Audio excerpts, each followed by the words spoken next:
সন্ধ্যা নামলেই শহর বদলে যায়। নেই এক অদ্ভুত চেহারা। দিনের ব্যস্ততা হালকা হয়ে আসে, আর সেই হালকা ব্যস্ততার আড়ালে গড়ে ওঠে অদৃশ্য বিপদের ছায়া। একটা ফাঁকা গলি, একটানা হেঁটে যাওয়া পথচারী, আর আশপাশে কিছু অচেনা চোখ। এই ছবিটা কতটা নিরাপদ তুমি কি কখনো ভেবে দেখেছ? আজ আমরা জানবো সন্ধ্যাবেলায় রাস্তাঘাটে চলাফেরা করার সময় কি কি বিপদ হতে পারে, আর নিজেকে কিভাবে রক্ষা করবে সহজ কিছু সতর্কতায়। এই ভিডিওটা শুধু তোমার জন্য না, তোমার প্রিয়জন, বন্ধু, পরিবারের সবার জন্য জরুরি হতে পারে।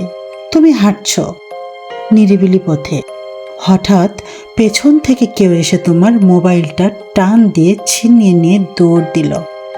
এই ঘটনা আজকাল এতটাই সাধারণ যে আমরা যেন অভ্যস্ত হয়ে গেছি। তবে অভ্যস্ত হওয়ার মানে কি মেনে নেওয়া?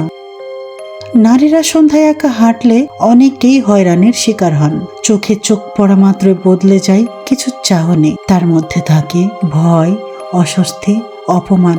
এই অভিজ্ঞতা যেন শুধু মেয়েদেরই একান্ত গল্প হয়ে দাঁড়িয়েছে। আরও এক বিপদ, দুর্ঘটনা। আলো আঁধারির সন্ধ্যায় গাড়ি কিংবা বাইকের চালক পথচারীকে ঠিকমতো না দেখে ফেলে দিতে পারে, আর সেই এক সেকেন্ডেই বদলে যেতে পারে একটা জীবন।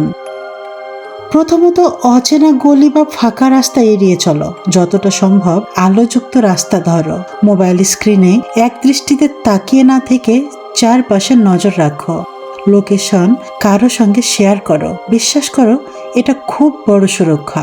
হুইসেল, পেপার স্প্রে বা ছোট টর্চ সাথে রাখো।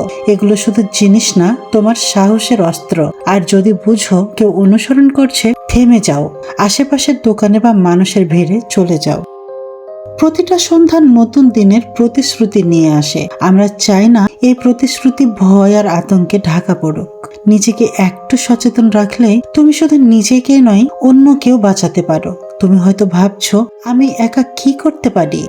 তবে বিশ্বাস করো, তোমার একটা সতর্ক সিদ্ধান্ত কাউকে বিপদ থেকে বাঁচাতে পারে। তোমার শেয়ার করা এই ভিডিওটা হয়তো তোমার কোনো বন্ধুর, বোনের বা সহপাঠীর জন্য জীবন বদলে দেওয়া বার্তা হয়ে উঠবে। তাই এই ভিডিওটি যদি তোমার ভালো লেগে থাকে, অন্তত একজনের সঙ্গে শেয়ার করো। ভালোবাসা মানেই শুধু বলা নয়, নিরাপত্তার কথা ভাবাটাও ভালোবাসা।